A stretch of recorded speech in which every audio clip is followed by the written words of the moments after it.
Muy bien. Mire, la segunda pregunta tiene que ver con la identificación de algunos derechos, no solo de las personas que puedan estar privadas de la libertad o estén en la situación de afrontar un proceso penal. La doctrina constitucional nos trae siempre en estas situaciones de conflicto algunos métodos de interpretación de la Constitución, porque todos los derechos en la Constitución tendrían la misma jerarquía. Sin embargo, cuando hay que ponderarlos, cuando hay un choque, un conflicto, cuando se identifica la posibilidad de que un derecho trate de prevalecer sobre el otro, uno de los métodos de interpretación que inclusive ahora son parte de la legislación positiva ecuatoriana es la ponderación de derechos.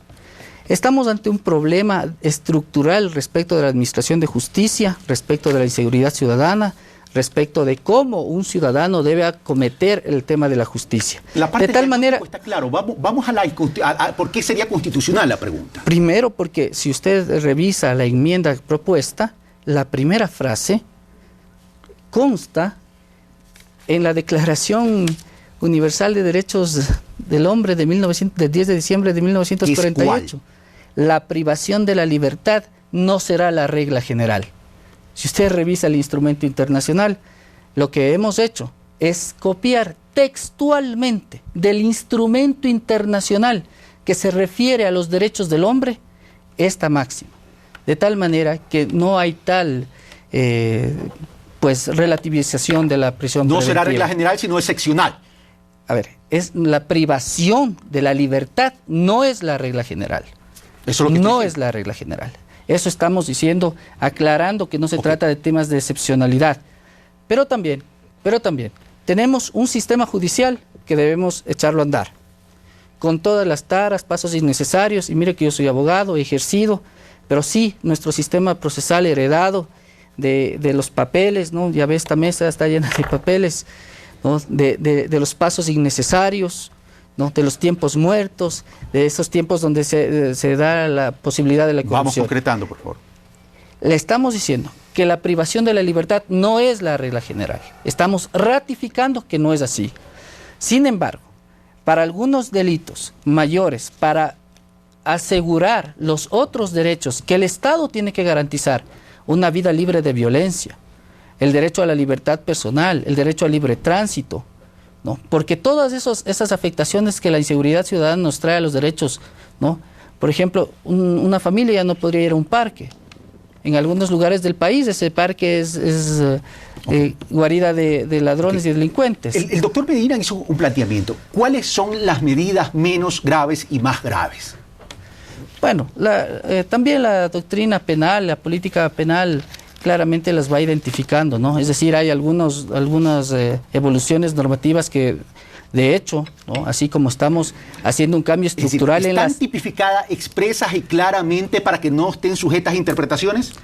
Por supuesto, van a estar absolutamente claramente identificadas, ¿no? Mire, nosotros tenemos un código penal desde 1906, a pesar de que se elaboró en 1938, pero todas las disposiciones es heredado del Código Belga de 1906, de tal manera que efectivamente todas esas precisiones corresponden a la técnica jurídica. ¿Qué las vamos a hacer? Gracias, doctor Peralta. Vamos donde Miguel Carvajal.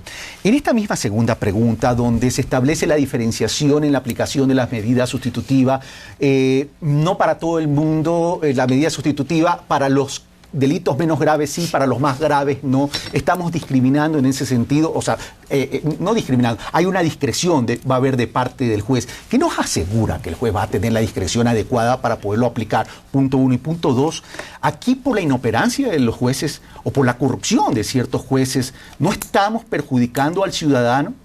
Miguel Carvajal. Mire, yo creo que es importante que ahora la gran mayoría de ecuatorianos, inclusive algunos que estuvieron en la oposición a la constituyente y a la Constitución, reconozcan la importancia y los avances de la Constitución vigente, de una Constitución que protege derechos. Nosotros no vamos a dar pasos que violenten o restrinjan esos derechos. Creo que es un avance importante del país y yo creo que es importante el avance inclusive en el sector de la oposición, que han constituido el Frente por el No, reconocer porque ahora son los mayores defensores de la Constitución, ¿no es cierto? Reconocer que nuestra Constitución es un paso adelante en la construcción de una sociedad democrática. Yo creo que eso es un señalamiento muy importante que es recurrente. Yo entiendo que estamos tomando un conjunto de medidas, entre ellas el nuevo Código Penal de Procedimiento Penal, que tendrá que regular una serie de temas aquí planteados, como las ausencias inclusive que ha planteado el doctor. Pero en términos generales, ¿sí?, yo entendería que si alguien comete un asesinato, una violación, temas de narcotráfico, tiene que tener restricción a medidas alternativas. O abusos con los niños. O abusos con los niños. Tienen que tener un proceso de detención, ¿sí?, preventivo, mientras curse la investigación. Evidentemente estos procesos de detención no pueden ser al infinito, porque estaríamos violando inclusive los derechos y el principio de presunción de inocencia. Pero la persona que comete asesinatos, violaciones, atentar a los derechos de los niños, narcotráfico, no puede tener medidas sustitutivas. Cuando estamos hablando de delitos menores, ¿sí?, que habrá que precisarlos, si no están precisados, es una problema técnica jurídica, por eso tenemos aquí abogados expertos, robos de celulares, etcétera. Se aplicarán otro tipo de medidas alternativas, pero me parece que eso es obvio y evidente y no violenta ningún derecho. Y en el otro tema, donde se dice, se exceptúa los casos de flagrancia y se pasa a 48 horas exceptuando esos casos. Mire, nosotros hemos tenido circunstancias terribles en la realidad, y vuelvo a la realidad porque hay que remitirse siempre a la realidad, en donde inclusive en un caso detuvimos el año pasado al jefe de una banda en el sector de la Concordia. Se le llevó a Quinindé. El tipo no pudo en 24 horas, no se pudo avanzar en los procesos de investigación ni la fiscalía. Se lo dejaron libre, volvió a la Concordia, ¿sí? Y estuvo amenazando a la familia del policía que lo llevó preso. O sea, necesitamos hacer un ajuste con la realidad, hacer precisiones para mejorar el derecho de la ciudadanía a la seguridad, que también es un derecho fundamental, que es el que aquí pretendemos proteger. Miguel Carvajal.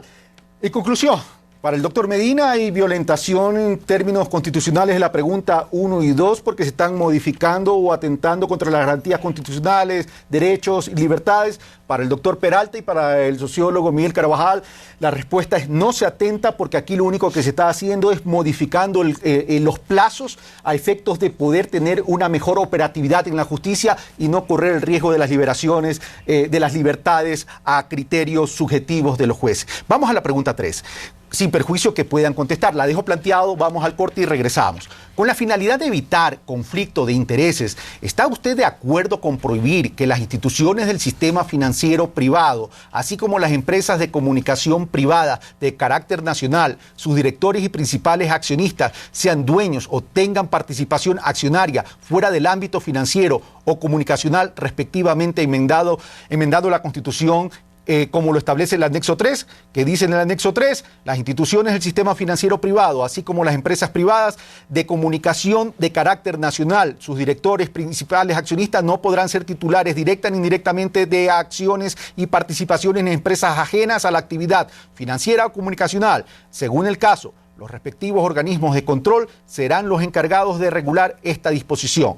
Disposición transitoria 29ª dirá: las acciones, participaciones que posean las instituciones del sistema financiero privado, así como las empresas de comunicación privada de carácter nacional, sus directores y principales accionistas en empresas distintas al sector en que participen, se enajenarán en el plazo de 1 año contado a partir de la aprobación de esta reforma en referéndum. Planteada esa pregunta, señores, vamos a una pausa y regresamos con más de Pulso Político aquí en TC Televisión.